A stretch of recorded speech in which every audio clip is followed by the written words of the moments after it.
Pradeep Ranganathan what a performer, what a director, what an actor, what a creative genius. ఇలా చెప్పుకుంటూ వెళ్తే చెప్తూనే ఉండొచ్చు. బట్ ఈ వీడియో దాని గురించి కాదు.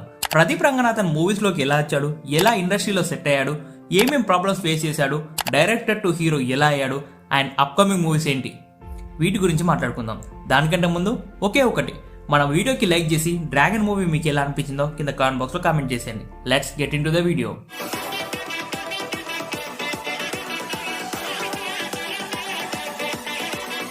ప్రదీప్ రంగనాథన్కి చిన్నప్పటి నుండే మూవీస్లోకి రావాలని ఉండేది.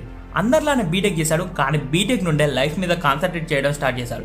తనని తాను ఒక ఫిలిం మేకర్లో మాత్రమే చూసుకోవాలనుకున్నాడు. ఈ ఆఫీస్లు 9 to 5 jobs it's not my cup of tea అనుకుని బీటెక్లో ఉన్నప్పుడే వాళ్ళ ఫ్రెండ్స్తో కలిసి కొన్ని షార్ట్ ఫిల్మ్స్ చేశాడు. అప్పుడు షార్ట్ ఫిల్మ్స్ ట్రెండ్ చాలా నడిచేది. అలా ప్రదీప్ బీటెక్లో ఉన్నప్పుడే చాలా షార్ట్ ఫిల్మ్స్ చేశాడు. Like WhatsApp Kadhal, highway Kadhal, college diaries, ఇలా షార్ట్ ఫిల్మ్స్ చేశాడు. ఈ షార్ట్ ఫిల్మ్స్